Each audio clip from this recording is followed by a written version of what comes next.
Ok, maravilha. Tá gravando. Aconteceu isso? Né?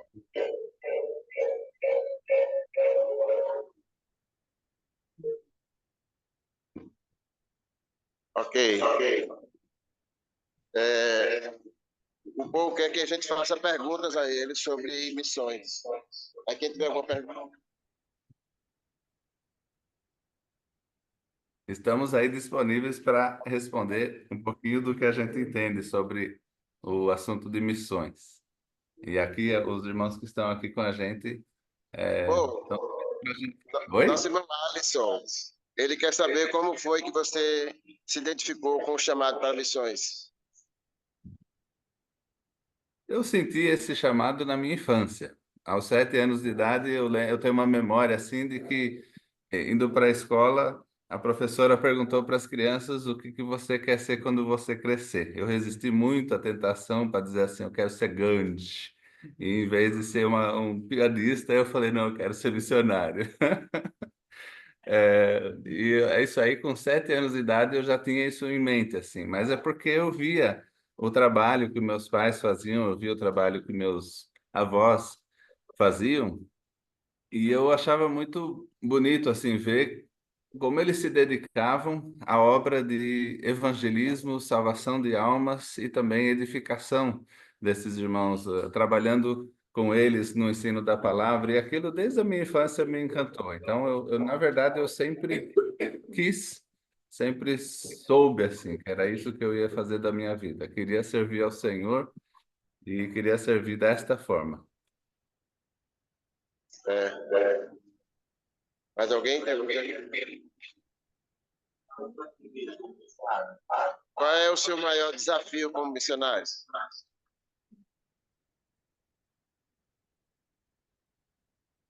Mari, me ajuda a lembrar, qual é o maior desafio como missionário?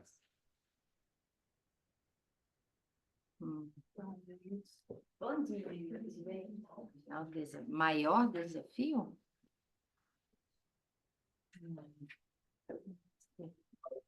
Quais são alguns? Então, talvez a gente possa enumerar alguns, né? Ele disse que pode ser alguns variados, porque às vezes com o maior fica difícil, né?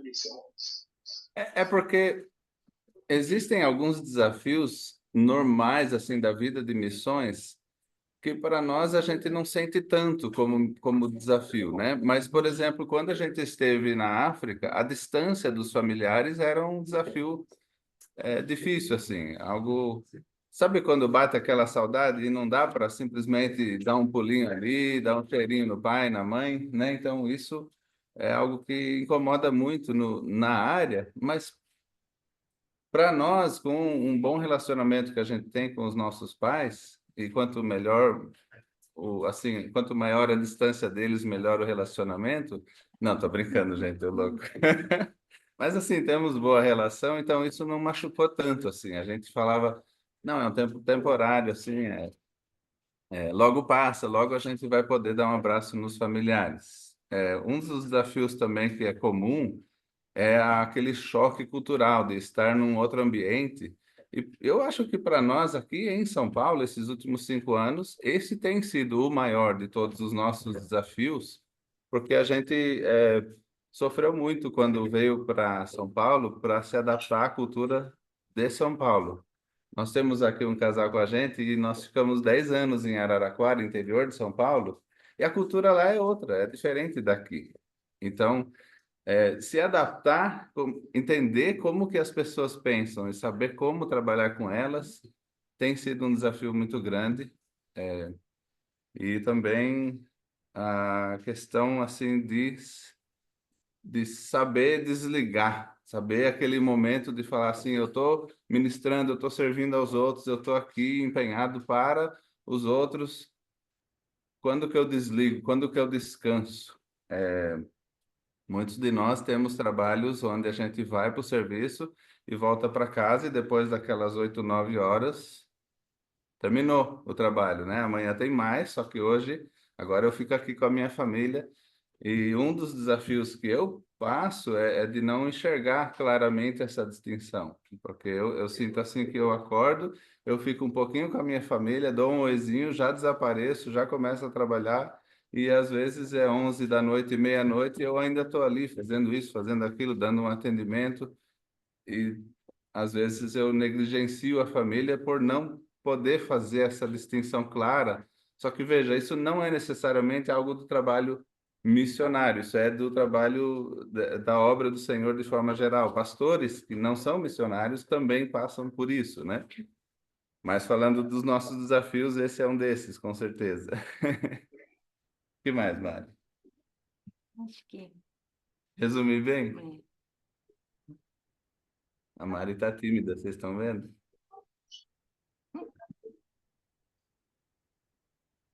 Bom, além do chamado, quais foram os maiores incentivos para você ir para missões? Eu acho que eu compreendi logo cedo. Sabe lá em Romanos 6? Quer ver?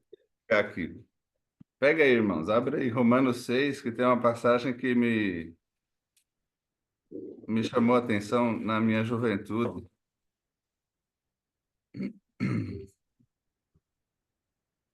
No versículo 12, Romanos 6, 12, quando ele fala: Não reine, portanto, o pecado em vosso corpo mortal, de maneira que obedeçais às suas paixões.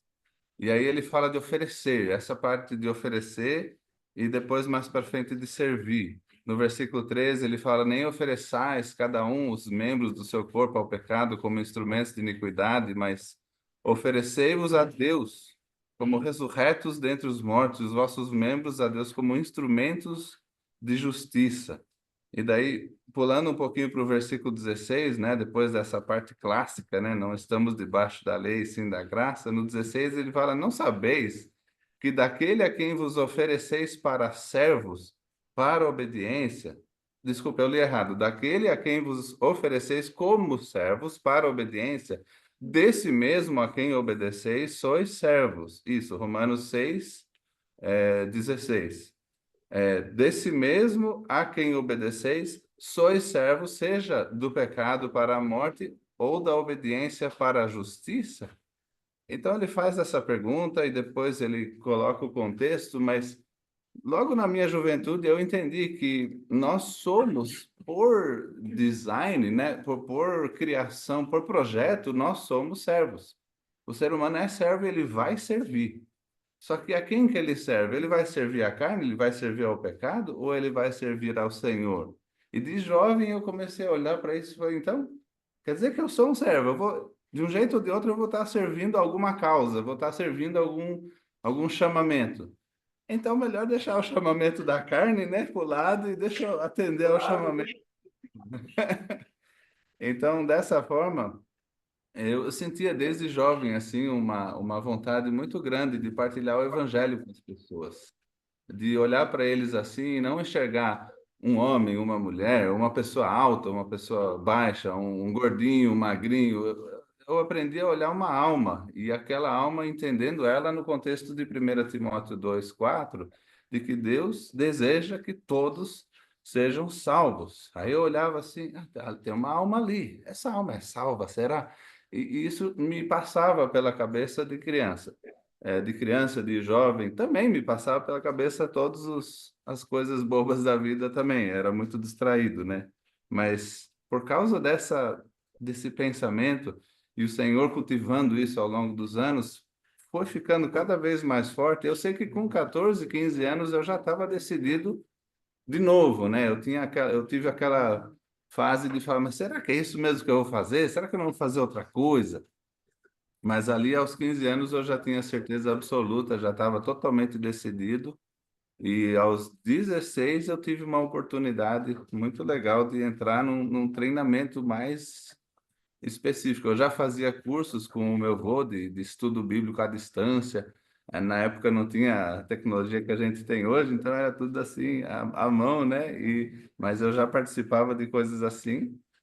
E logo que eu pude, eu ingressei num treinamento mais formal para o ministério.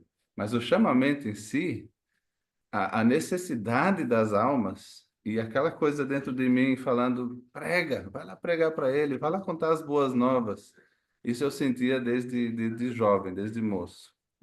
E a Mari também tem a história dela.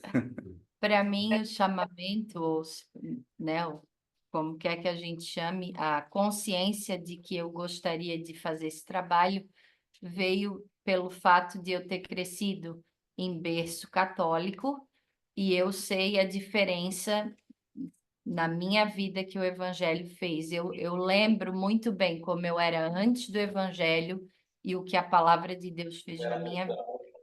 Então, para mim, era bem claro que eu queria fazer pelos outros aquilo que alguém fez por mim um dia, né? Quando meu sogro, minha sogra me amaram o suficiente, falaram do evangelho para mim, me instruíram na palavra como um bebê, e eu sei a diferença que fez. Então, eu queria entregar para alguém aquilo que também me foi entregue.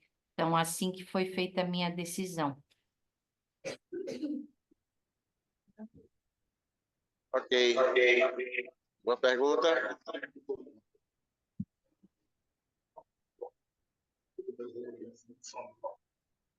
O irmão quer saber como é o formato do trabalho no campo, aonde você já executou.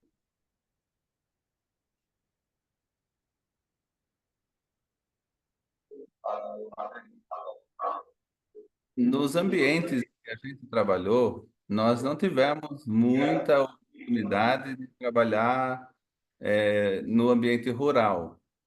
Tivemos uma oportunidade recentemente, ficamos um mês em Moçambique esse ano, e nesse um mês a gente trabalhou no ambiente rural, mas todo o resto do nosso trabalho tem sido nas cidades. Então, o trabalho de sair para a rua para fazer qualquer coisa. Eu vou ali na padaria comprar um pão, eu vou ali ver uma peça de carro, eu vou ali, qualquer coisa assim do dia a dia já serve de desculpa para, opa, estou indo pra rua, vamos ficar alerta aí, vamos ver com quem que eu falo para ver se o cara tá dando sopa, eu vou falar do evangelho para ele. E daí, e a gente também faz projetos evangelísticos intencionais, e aí através disso, evangelizando dessa forma ou daquela, a gente está sempre fazendo novos contatos e procurando chamar essas pessoas para nossa casa, para fazer um estudo bíblico aqui em casa, ou até, se eles tiverem interesse, na casa deles. Então, os estudos bíblicos nos lares têm sido um grande alicerce do trabalho que a gente tem feito. Nas cidades, o ambiente é diferente do campo, porque nas cidades é costumeiro ter muito mais corre-corre, né? No campo você tem um certo trabalho ali que geralmente é relacionado ao movimento do sol. Quando o sol se levanta, você se levanta antes para já começar a cultivar a terra ali, mas chega um certo horário que você já fez o que tinha para fazer e aí tem tempo livre.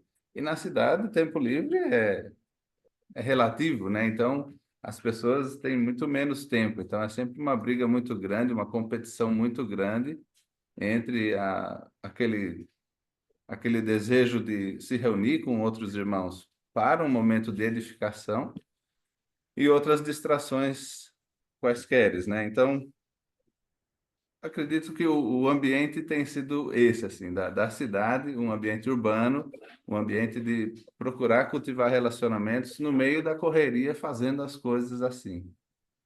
Não sei se respondi a pergunta com clareza.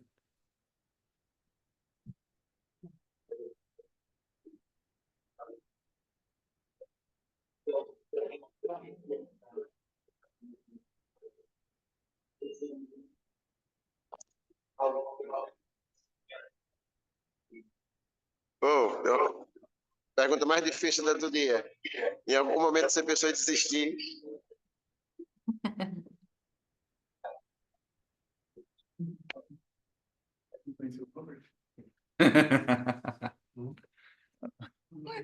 Um irmão aqui falou, quando eu conheci o outro irmão ali,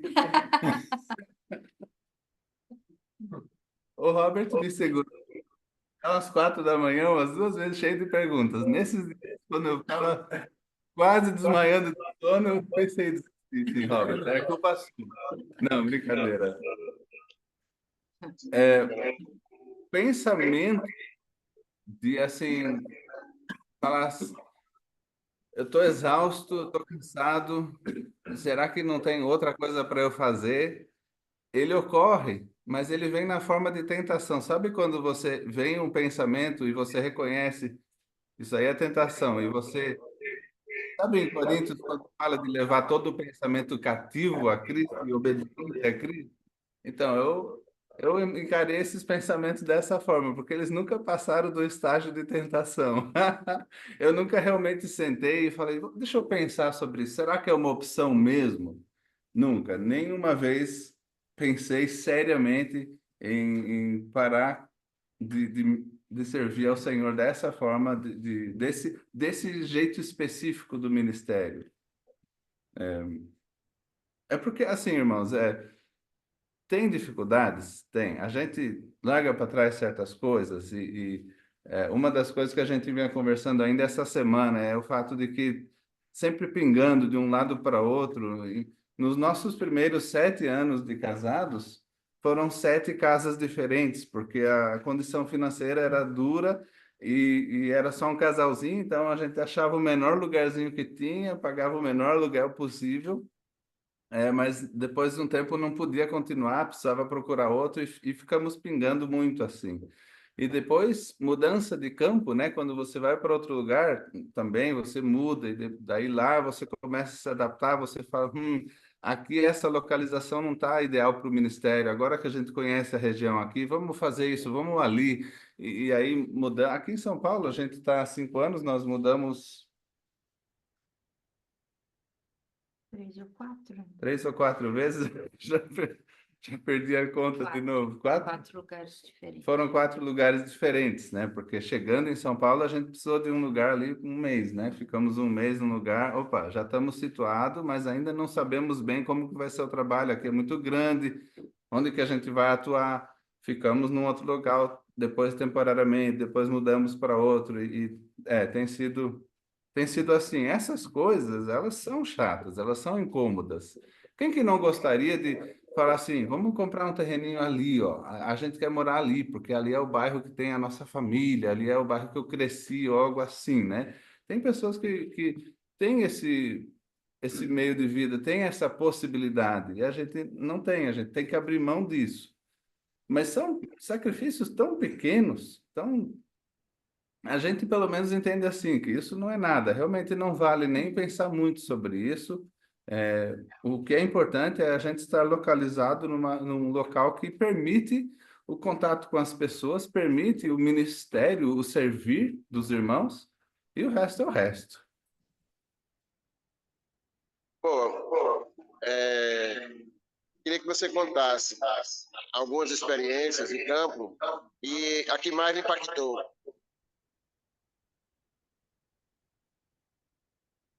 Irmão, falar coisas assim, na presença dos irmãos que eu quero falar sobre eles, vai ser difícil. Então, eu vou contar histórias de outros locais. Eu vou deixar São Paulo em off. Senão, certas pessoas, tipo o Bruno assim, o Bruno vai ficar com ciúmes, falar, como assim? Eu não sou o favorito? Eu tô zoando com... Tá, então,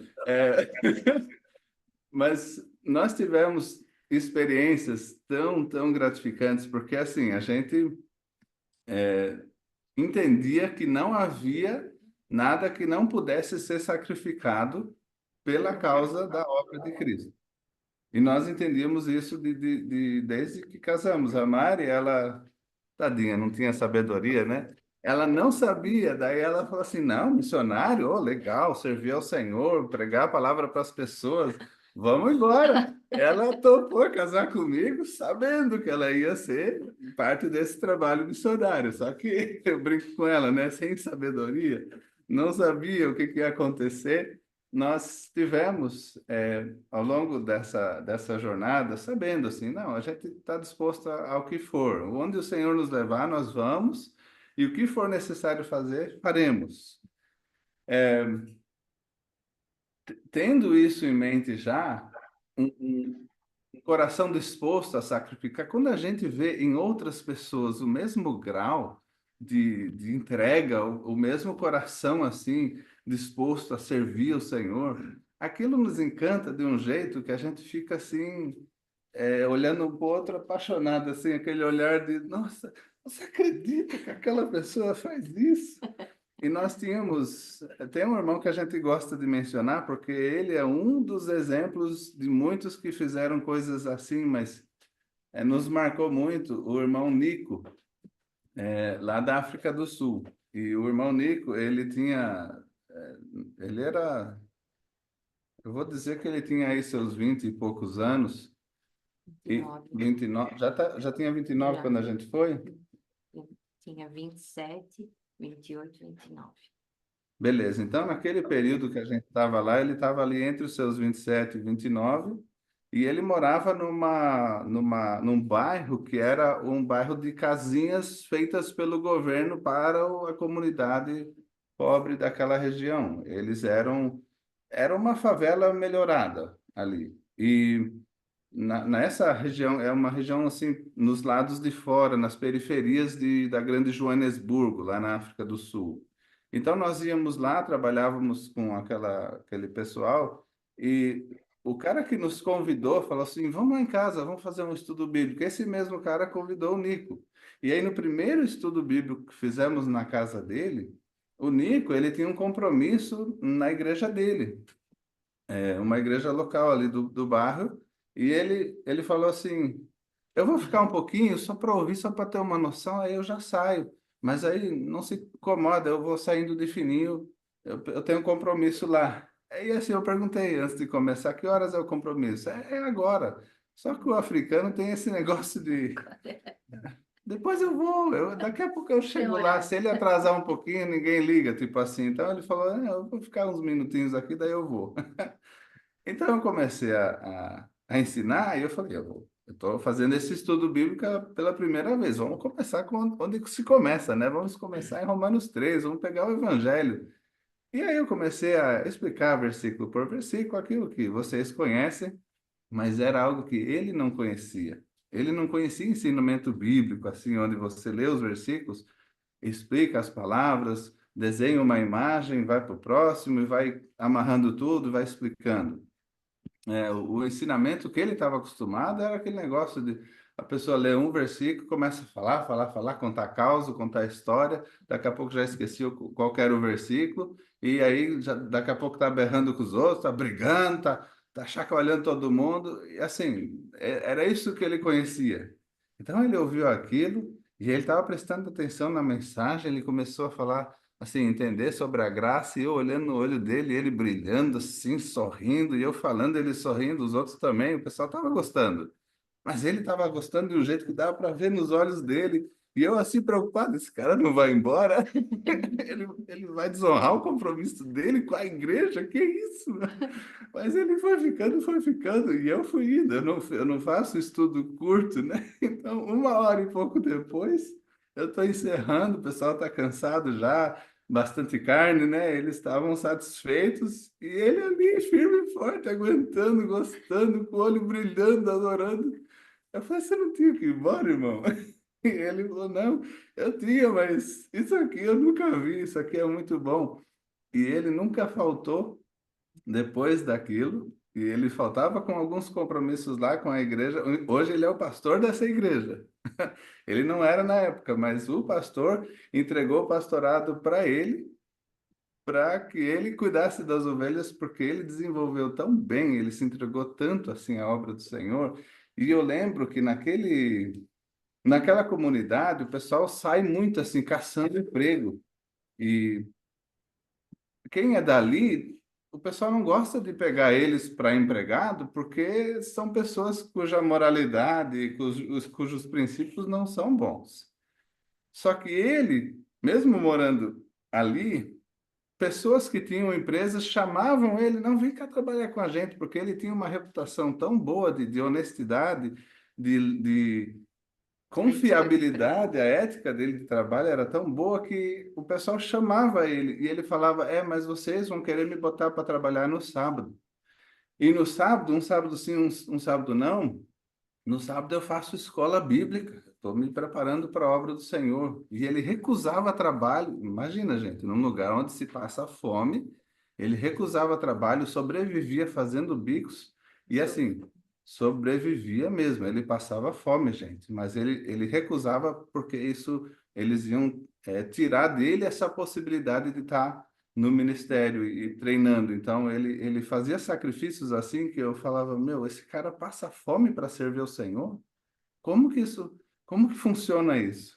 A gente chamava ele para ir jantar lá em casa, ele comia aquela montanha assim, coitado.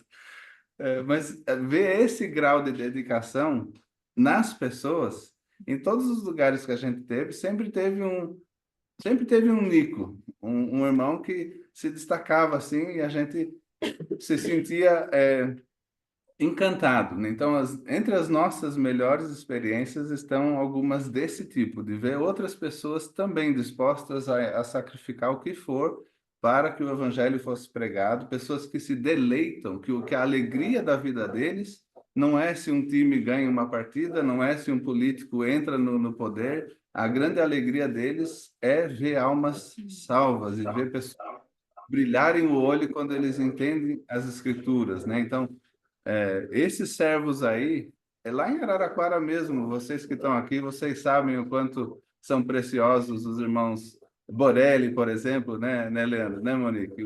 O Ricardo e a Cris, pessoas assim que, nossa, eles nos encantam. Então, são exemplos aí para vocês. Quer acrescentar, amor?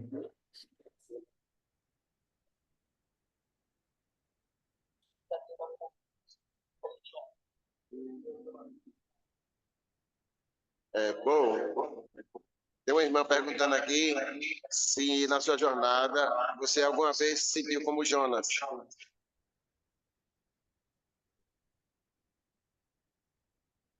Pergunta para ela qual dos sentimentos de Jonas, porque aquele cara era meio confuso e eu queria saber exatamente onde que a pergunta fica. Eu vou ter uma conversinha com esse Jonas quando eu encontrar com ele. Ela está falando sobre achar que o lugar não era assim digno de receber, né, o ensinamento da palavra. Sim, sim, já me senti assim. E recentemente eu me senti assim de forma bem forte. Eu comentei com vocês que a gente passou um mês em Moçambique. Irmãos, em Moçambique nós fomos tão bem recebidos pelos irmãos lá, pelos cristãos, né, pelos crentes. Eu nunca vi uma recepção tão aberta e sem freios, no sentido assim a eles, no sentido de eles aceitarem os ensinamentos, a doutrina. Nós chegamos lá com o ensinamento da graça, eles pentecostais, eles com aquela coisa de perda de salvação, um monte de regras e a gente chegou com o ensinamento da graça achando, com certeza, alguma coisa eles vão resistir aqui. Eles estavam muito, muito, muito abertos, não resistiram. Eu fiquei surpreendido com o quanto eles estavam dispostos e desejosos de conhecer melhor a graça de Deus. Por outro lado, eu também fiquei surpreendido com o quão pouco eles conhecem das Escrituras. Alguns dentre os jovens que estão aqui no grupo de São Paulo, que estão aqui aprendendo há cerca de um ano, 2 anos, esse pessoal aqui já sabe mais das Escrituras, já tem um conhecimento mais amplo e mais profundo do que os pastores lá em Moçambique com os quais a gente trabalhou. Eu fiquei assustado com o grau de ignorância deles. E assim, a cultura local foi algo que a pobreza, gente, a pobreza de lá não é apenas a pobreza material, da falta de recursos, de não ter coisas. Inclusive, esse tipo de pobreza eu enxerguei que foi, na verdade, resultado da pobreza maior que eles tinham. Uma simples falta de interesse geral, assim, da cultura toda. Então, assim, essas pessoas que a gente conheceu eram diferentes porque tinham esse interesse, mas o que a gente viu lá foi pessoas que não tinham interesse em nada, nem curiosidade de querer saber como que funciona tal coisa para melhorar um pouquinho a condição de vida dentro de casa, para poupar talvez a esposa de ficar se dobrando todo dia, cozinhando coisas no chão, botando fogo no chão, ficar fazendo assim, inalando, né, aquela fumaça, sabe, de um homem pensar na sua esposa e falar, é, Básico, né? deixa eu, né, melhorar a situação aqui para ela não ter que se dobrar tanto, para ela poder fazer um fogo com alguma coisa que não não polua os pulmões dela, nada, sabe? Uma pobreza tão grande, uma preguiça mesmo. Eu enxerguei um tipo de preguiça de graus que eu nunca tinha visto. E o sentimento de Jonas para com Nínive era, pelo que eu aprendi, e eu tenho mais a aprender sobre isso, mas eu tenho a impressão de que Jonas não queria ir lá porque eles eram uma cidade violenta, eles eram uma cidade que tinha perseguido os judeus, então tinha uma história ali. Ele não queria ir lá, eles não são dignos, essa turma é violenta, essa turma é do mal, eles gostam de machucar os outros. Em Moçambique não foi isso que eu senti, mas talvez a sensação de, nossa, eles não são dignos. É aquela coisa assim de pensar nesse sentido, eu enxerguei lá, mas aí a gente lembra, né? Eu também não sou digno. Eu não mereci nada do que o Senhor estendeu a mim graciosamente. Eu não tinha nada que eu pudesse dizer, eu mereço ser salvo sim, Senhor, porque eu fiz isso ou eu sou aquilo. E aí eu me enxerguei neles e falei, não, é farinha do mesmo saco, tá tudo igual, então vamos levar a graça para eles sim. Mas, sim, irmã, esse sentimento eu já tive sim.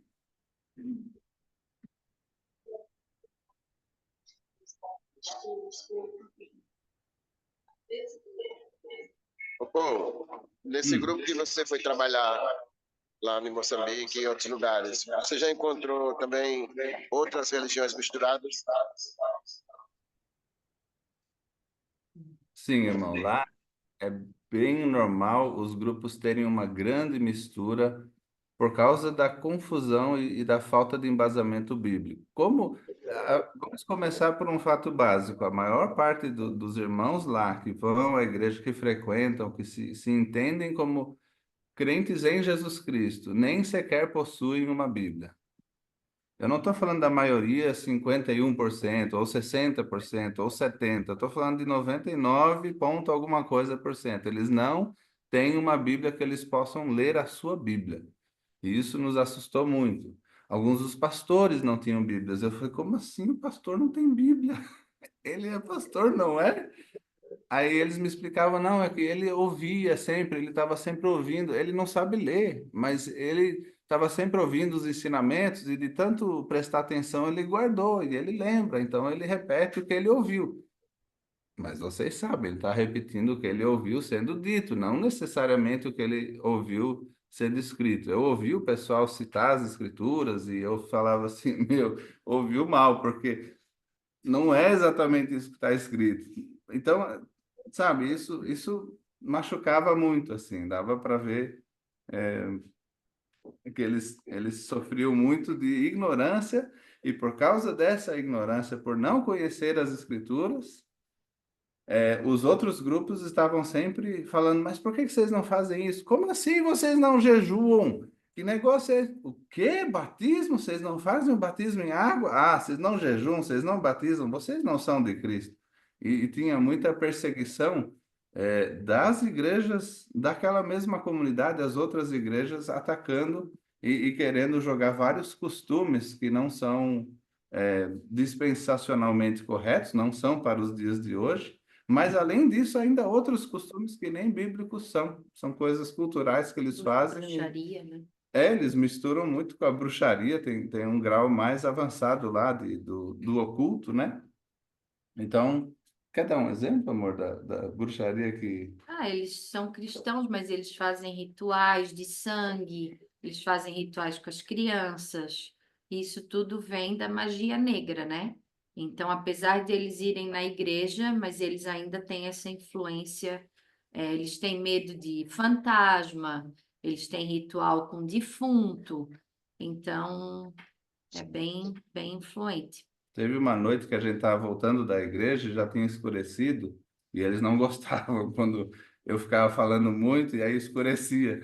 Eles queriam, eles queriam é que assim, eles não deixavam a gente andar para lá e para cá sozinhos, eles não queriam, porque eles entenderam que a gente é hóspede deles. Então, se alguma coisa acontecer, eles nunca iam se perdoar. Então, eles sempre que a gente voltava para casa onde ficávamos, ia com a gente dois, três, quatro irmãos, sempre ia alguém.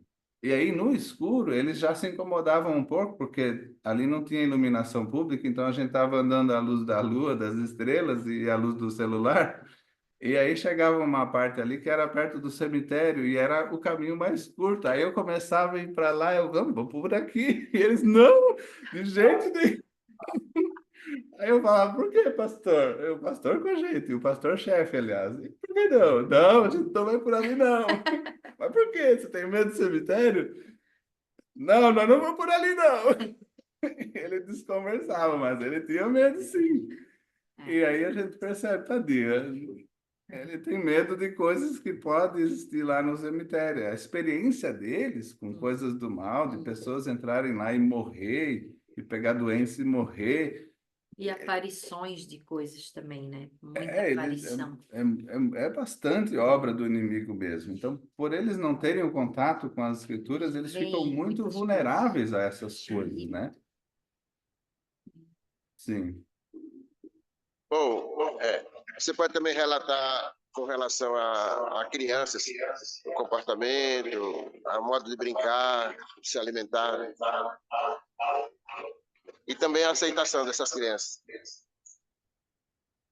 A minha sensação de Moçambique, eu vou pedir que a Mari fale um pouco mais, porque ela teve momentos específicos dela com as crianças, né? Eu estava junto também, mas é, eu vi as crianças lá com um tipo de uma mentalidade que me assustou também, porque eu estou acostumado a ver crianças curiosas, crianças que têm curiosidade, que querem saber das coisas, que querem saber como é que isso funciona, por que que é assim, por que que faz assim, que quando você está mexendo com algo e elas ficam olhando para aprender.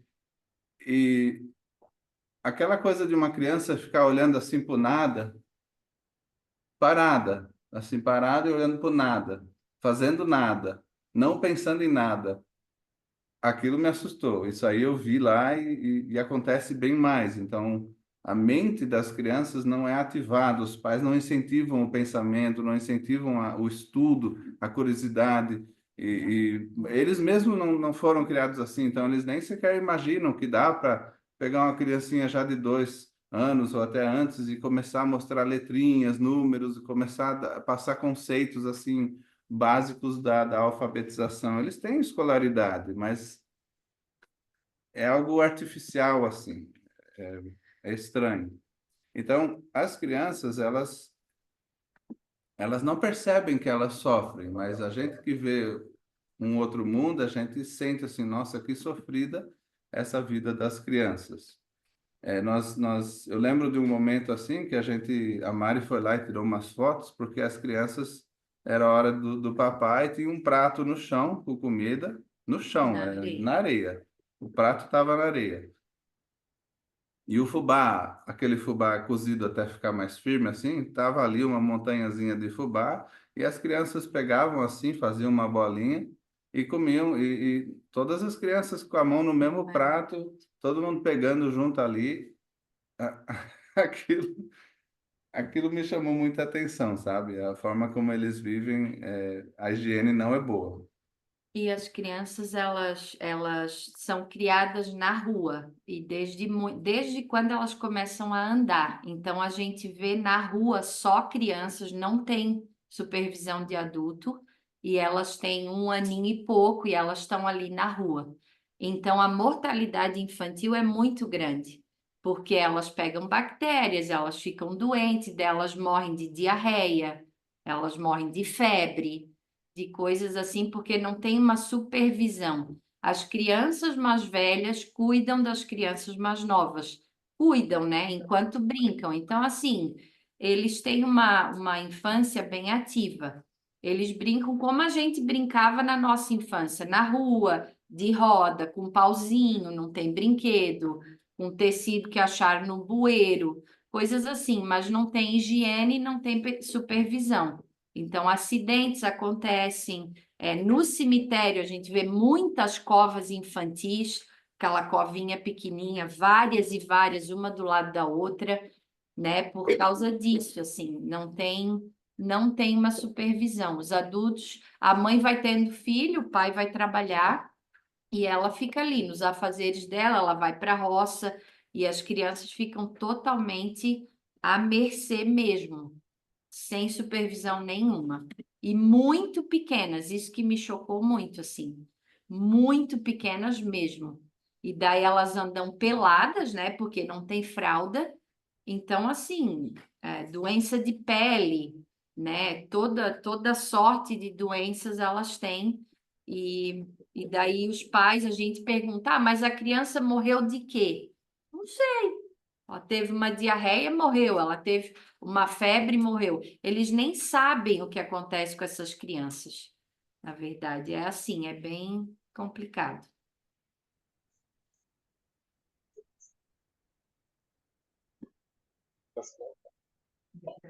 E as crianças aceitavam participar dos estudos, dos projetos de vocês? Sim, elas são muito carentes justamente por isso. Desculpa, pastora, eu esqueci de responder essa parte.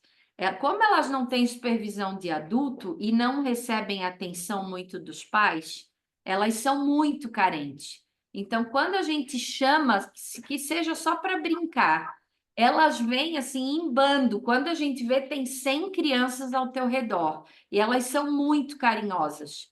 E a aceitação do evangelho é muito boa, porque tu tá ali, tu tá amando, cantando musiquinha com eles, cantando, contando história, dando presente.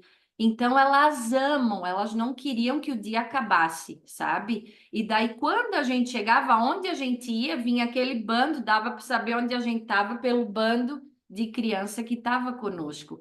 E elas são abertas, porque a gente está dando atenção. Agora, não dá para a gente saber no coração delas o quanto que elas aceitaram o evangelho, né? Isso só o Senhor sabe. Mas a recepção do evangelho é muito boa. Elas são assim muito obedientes. A gente fala todo mundo quietinho, fica todo mundo quieto. Agora vamos cantar, todo mundo canta. Então isso é muito legal. A participação é muito ativa das crianças. É um ministério maravilhoso de se fazer, porque elas não ficam distraídas necessariamente. A gente está falando, elas estão com dois olhos assim desse tamanho, todo mundo olhando para ti. Então é muito gratificante.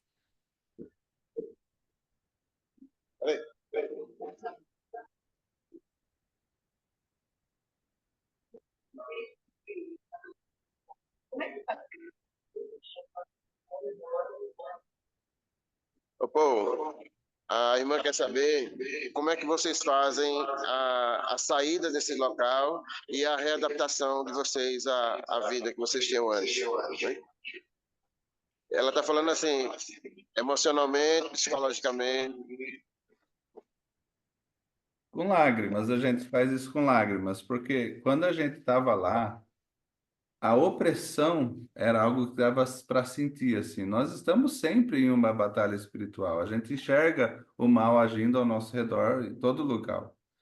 Mas lá a gente sentia uma intensidade maior, porque a gente estava vendo o fruto ali de décadas e décadas de opressão e ausência do Senhor, ausência dos princípios dele. Trevas. Trevas mesmo. Então, para nós, ver aquilo, estar lá no meio foi difícil, assim. Todo dia era um tipo de sofrimento. Eu lembro que a gente chegou para o fim da viagem, assim, a gente já estava contando os dias para ir embora, apesar de que, enquanto isso, enquanto a gente sentia, tô louco para ir embora, ao mesmo tempo ficava aquela agonia, não, preciso ensinar o máximo que eu puder para ajudar eles, para eles saírem dessa. E a gente queria ficar, e eles chorando, falando, nossa, vocês só ficaram meses, um mês aqui, a gente queria uns 3 meses para começar, e depois vocês vêm para cá para se mudar para cá, né? Vocês vão ficar aqui, né? Vocês vão morar aqui, né? Então eles tinham esse desejo, essa expectativa, tadinhos. E um mês para eles não foi nada. Eles precisavam de muito mais. Essa é a verdade. Então, ao mesmo tempo que a gente queria atender a essa a necessidade, e outra, você ir num lugar e ser aceito completamente, de que, assim, até os choques culturais de você ser diferente e não comer o rato assado que eles ofereceram, frito, né? Frito. Sabe, ratinho, rato, não ratazana, gente. Aquele ratinho do campo. Ele é limpinho, é que nem um coelho. Ele é limpinho, tá? Mas eles comem isso e é a delícia deles. E eles ofereceram pra gente quando a gente já estava com o bucho cheio. Eu rejeitei. A Mari também. É, mas pedir eles não levarem isso como uma ofensa tão grande, porque afinal de contas eles estão ensinando coisas muito boas para nós e tal. Então a recepção deles foi tão grande, a vontade de ficar e de ensinar e de nos entregar por eles estava ali, só que ao mesmo tempo aquela agonia para ir embora. E daí quando entrou no avião, estamos saindo desse ambiente opressivo, onde a pobreza machuca todo mundo, onde o perigo de vida é real. E eles tinham um medo muito grande por nós. Eles tinham medo que alguém passasse com um facão e batesse, sabe, machucasse a gente. Eles tinham medo de que, pelo fato da gente não ser de tal igreja ou de tal linha de pensamento, estar ensinando algo diferente, alguém ia nos ferir. E passar com revólver. Revólver não, né? Aqueles, A arma branca, né? a- Acho. as facas, né? Mas Foice. as foices, eles tinham muito medo. E era assim, uma coisa que a gente olhava no olho deles, não era brincadeira, eles estavam com medo E eles mesmo, eles estavam falavam. apavorados. Então eles andavam assim com a gente, tudo olhando para os outros, assim, Uhum. desconfiados, sabe? E a gente, então assim, a gente sentiu opressão. Teve um momento que a gente estava em outra cidade, então tinha menos do pessoal junto com a gente, e no meio da muvuca ali nos assaltaram e teve um bafafá ali, aquilo foi até rolou um trauma ou não? Rolou um traumazinho daquele dia. Aquele dia foi muito ruim. Mas por quê? Por causa do medo deles de que poderia ter sido muito pior, e poderia mesmo, gente. Tem muita história de coisa que acontece, que o pessoal some, desaparece, é morto e fica por isso mesmo. Então, eles sabiam dessas histórias, a gente não, né? Então, estava tudo bem para nós, mas eles não. Então, quando a gente saiu disso, a gente sentiu aquele alívio, assim, e precisou de alguns dias, assim, processando isso, pensando nisso e orando ao Senhor para sair aquela angústia. E, a princípio, a sensação era: eu nunca mais volto aqui, eu nunca mais quero sentir isso. É sofrido, isso dói, mas eu nunca quero voltar aqui. Mas não demorou muito até que, vendo as fotos, vendo os vídeos, ouvindo as canções deles, eu já estava ali com o coração quebrado, assim, preciso voltar lá. Eles precisam dessa graça. Então é assim que a gente processa, irmã, assim, ó, chorando, porque o amor de Deus é tão grande por nós que a gente não consegue imaginar tantas e tantas pessoas vivendo nessa condição de vida, sem Cristo, sem conhecê-lo, sem ser confortado como a gente é confortado. Então vejam, a nossa dor é pela dor deles. A nossa dor não é que a gente está sofrendo, nós sofrendo. Os sofrimentos que a gente passa pelo Evangelho aqui, eu considero eles ínfimos, eles são muito pequenos, eles não são nem dignos de serem mencionados, porque a gente tem uma listinha lá em Coríntios 11, né? De, de quantas coisas Paulo passou pelo Evangelho. Se for olhar nós estamos muito bem, está tudo muito bem. Se a gente for falar, nossa, como eu sou perseguido, eu passo por isso, por aquilo, nós iríamos participar do hall, não do hall da fama, mas do hall da vergonha lá no céu. Ó, isso aqui não sofreu por Cristo, né? Então, considerando isso, a nossa dor e as nossas lágrimas é mais por a gente estar do lado de cá e por nós termos viajado e visto outras partes do mundo, a forma que outras pessoas vivem no mundo. O cristianismo nos Estados Unidos, por exemplo, com um grau muito alto de conhecimento, compreensão, discernimento, e também da conduta verdadeiramente madura, a gente já teve como ver isso e de saber da comparação disso para aquilo que a gente estava vendo ali. Eles não sofriam tanto quanto a gente sofria, porque eles não sabem como é uma outra forma de vida.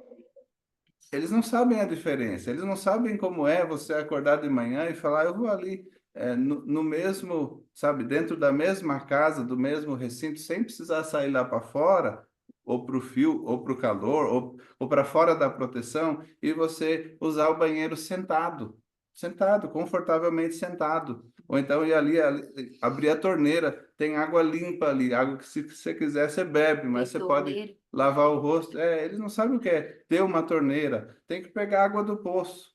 Quer usar o banheiro? Não tem banheiro. Tem um buraco no chão ali, um pouco longe da casa. Você tem que ir até lá. A mulher precisa urinar no meio da noite. Ela tem que sair no escuro e se expor e ser vulnerável e ir lá. Para eles é normal. Então, eles não estavam pensando nisso. Mas quando a gente que conhece um outro mundo vê aquilo, a gente sofre por eles, por pensar que podia ser muito melhor. E isso eu estou falando de coisas físicas, né? Do material, da vida do cotidiano, mas aí tem todo o sofrimento também por causa da falta de esperança, da falta de fé mesmo, ou no conteúdo da falta de fé, né? Fé é sempre colocado em algo, né? A fé sempre tem o seu objeto, e eles não têm os objetos, em outras palavras, eles não sabem no que crer por falta de ensinamento, ignorância mesmo, falta de conhecimento. E aquele versículo lá dos profetas, o meu povo perece por falta de conhecimento, é bem isso. É bem isso. É um perecer, a gente vê a morte nos olhos da pessoa que está ali sem esperança. Eu falo piada, só piada, só piada. Perdão, cortou um pouquinho, ficou?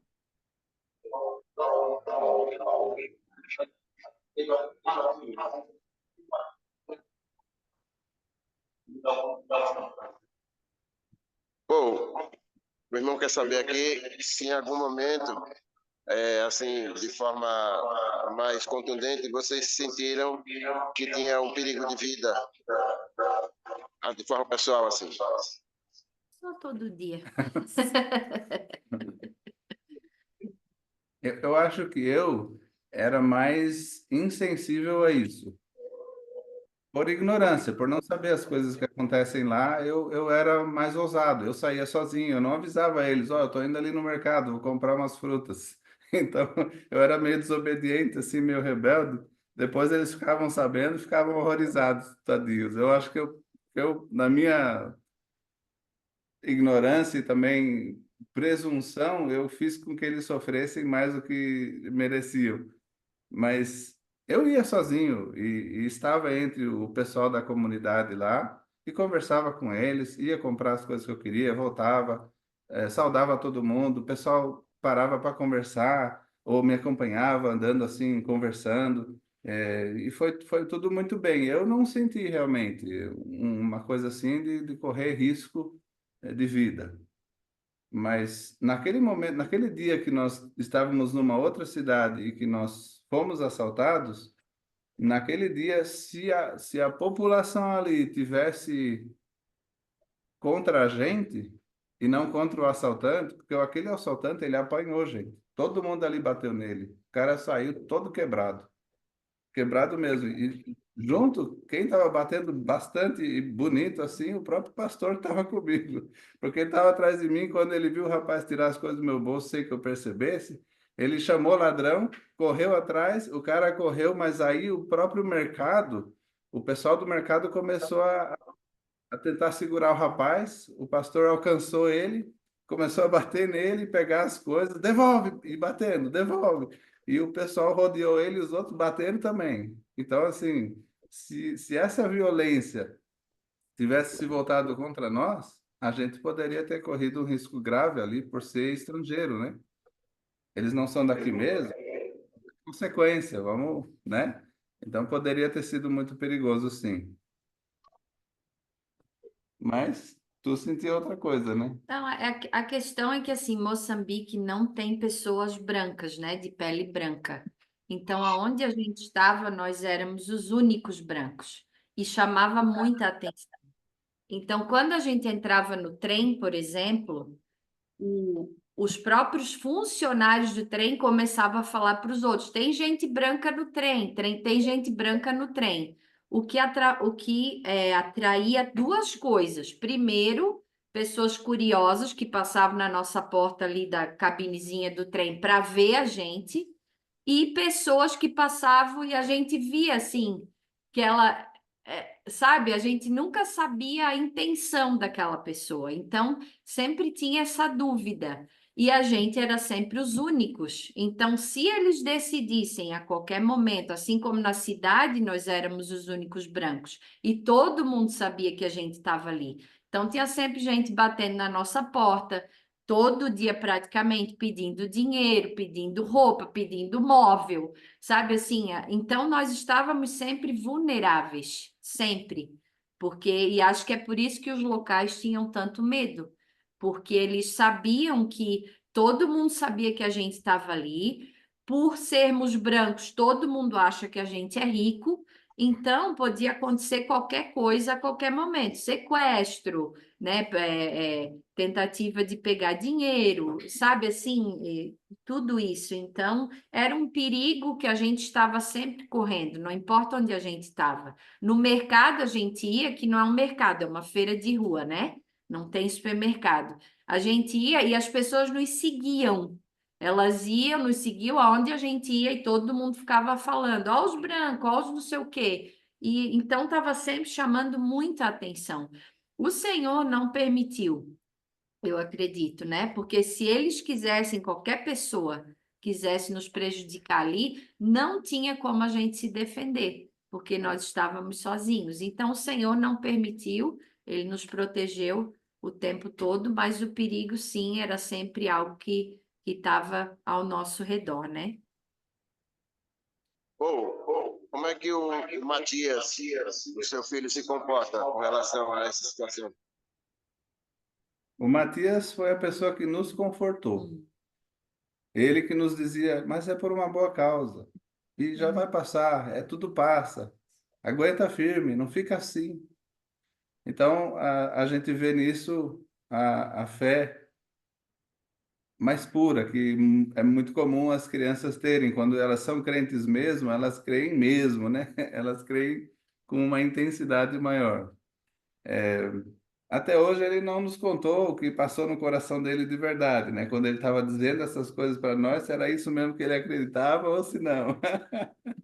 Eu estou zoando com ele porque ele está aqui. Mas, Chama ele aí pra ver. oi? Chama ele aí para ver ele. Vem cá, filho. Deixa eu virar a câmera aqui para vocês terem um zoom. Ó, esse é o Matias. Deixa eu apresentar o pessoal, pode ser? Pode. Esses dois ali são o Johnny e o Bruno. Temos a Alessa lá, o marido dela está aqui no fim, depois eu mostro. Depois da Alessa tem a minha mãe, vocês conhecem, né? Depois nós temos o Leandro e a Monique. Eles são da igreja de Araraquara. E por fim o Robert, que é aqui de São Paulo, marido da Alessa, que está ali atrás do Matias. Estou virando a plataforma aqui.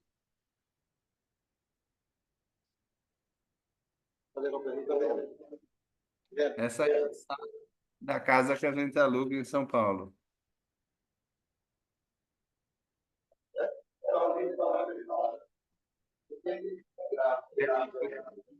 Ah, eles estão fazendo uma pergunta, né? Oi.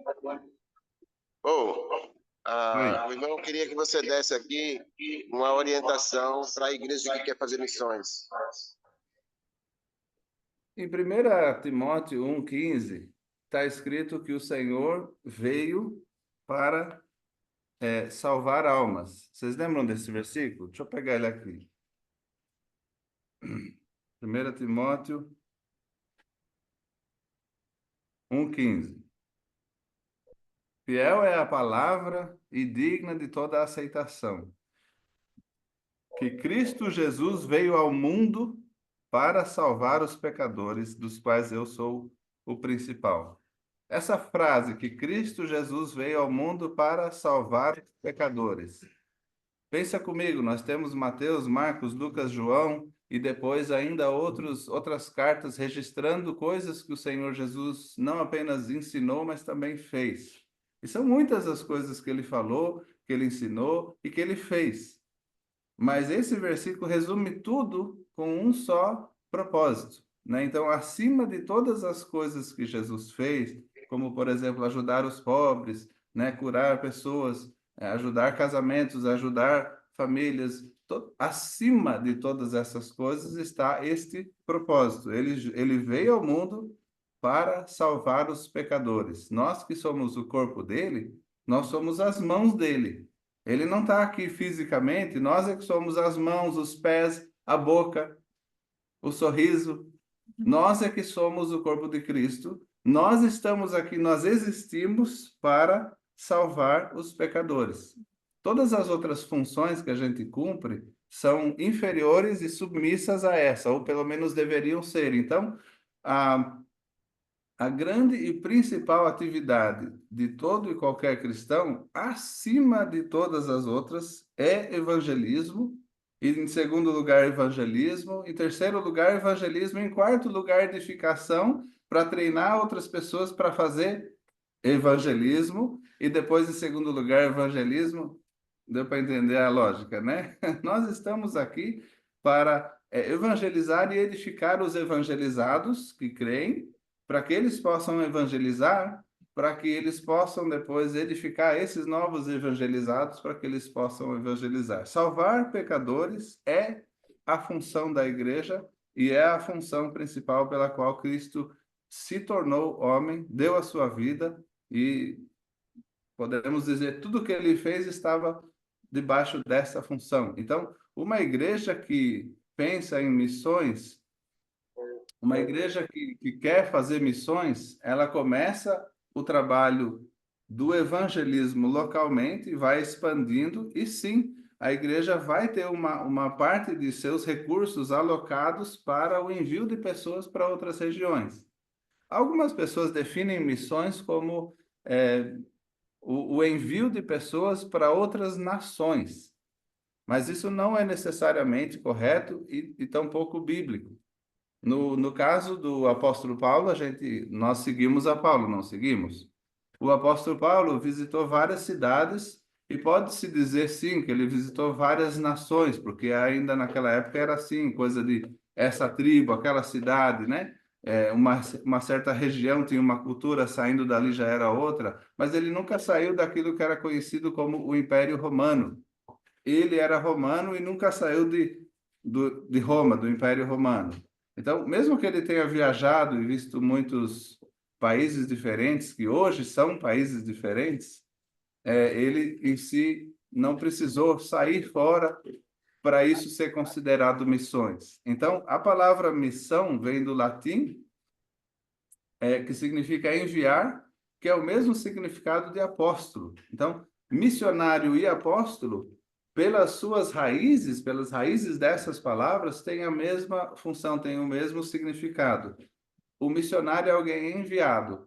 Se vocês estão reunidos aí e vocês falam, irmãos, nós temos ali na outra cidade vizinha, não é outro país, na cidade vizinha nós temos gente interessada, precisamos enviar alguém para lá porque eles não podem passar dessa vida sem ouvir do evangelho. Talvez eles rejeitem, aí é com eles, mas nós temos a responsabilidade de ir lá e pregar para eles. Vamos juntar aqui os nossos recursos, vamos ver o que a gente pode fazer, vamos ver quem que pode ir e nós vamos enviar alguém. Já é missionário, isso já é missões, mesmo que seja missão dentro do próprio estado, dentro do próprio país. Eu entendo assim, biblicamente falando, é enviar alguém. Então, aí nós temos Romanos, no capítulo 10 ali, o versículo 13 fala: todo aquele que invocar o nome do Senhor será salvo. Só que aí Paulo começa a fazer perguntas retóricas, né? 14, como, porém, invocarão aquele em quem não creram? Boa pergunta. né? Vão ser salvos se não crerem nele? Não. E continuando, e como crerão naquele de quem nada ouviram? Boa pergunta. E como ouvirão se não há quem pregue? Tem que ter alguém que pregue. E como pregarão se não forem, olha aí, enviados? Então, quando uma igreja fala, nós vamos nos organizar aqui. Por quê? Porque a gente precisa enviar esse irmão aqui, ele quer muito servir ao Senhor, ele está disposto. Onde que tem uma porta aberta aí? Vamos enviar ele.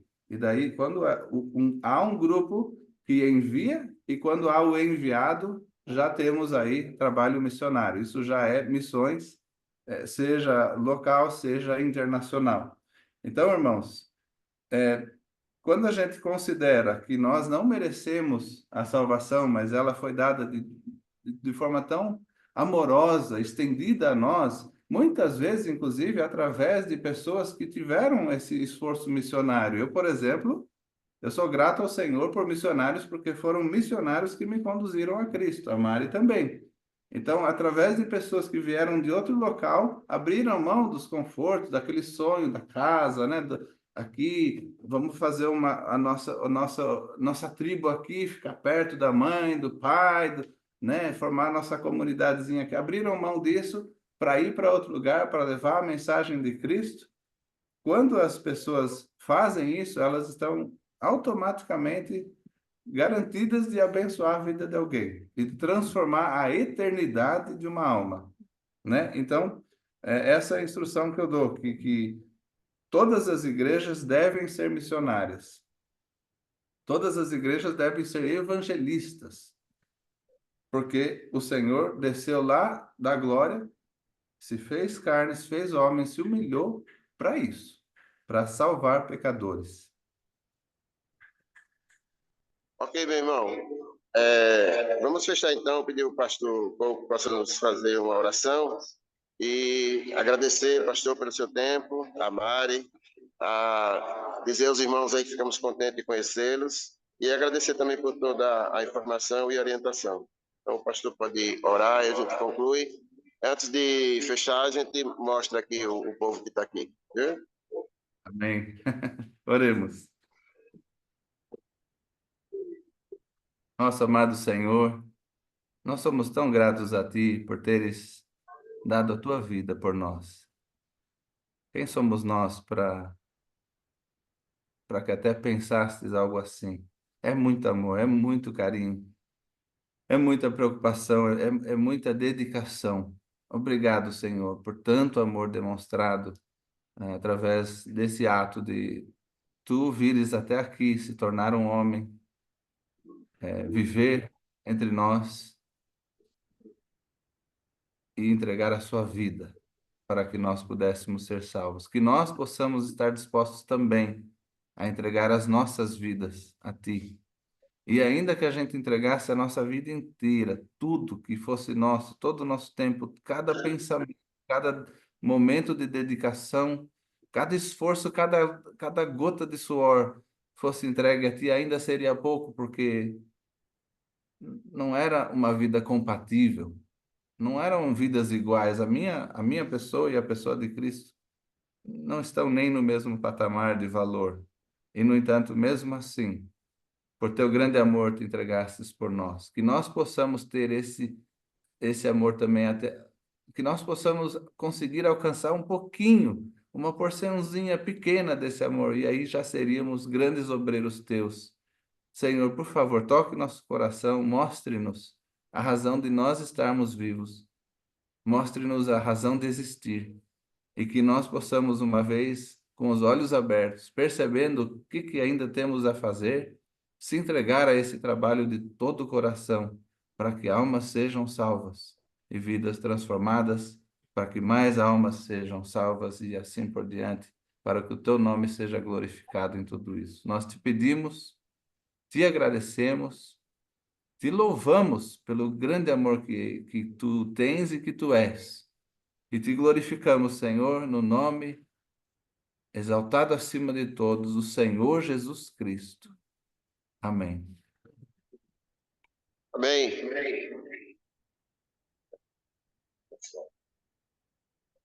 Quer ver? Quer dizer que nós vamos ver todo mundo? Deixa eu virar isso aqui, aí o povo já... Vocês querem dar um... Chego ali? Sim.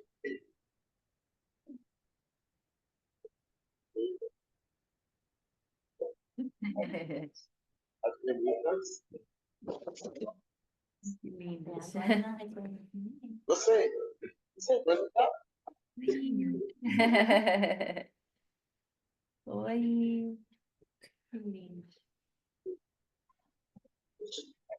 Professor. Obrigada. Obrigada, querida. Ok, pastor. Muito obrigado, viu? Fique na paz do Senhor aí. Deus abençoe. Pastor Enésio, um grande abraço para todos vocês. Obrigado. Feche quando por aqui. Quando, Nós vamos orar para o sol esfriar.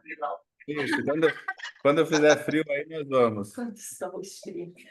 Ok, meu irmão? Obrigado. Até logo. Até. Tchau, tchau.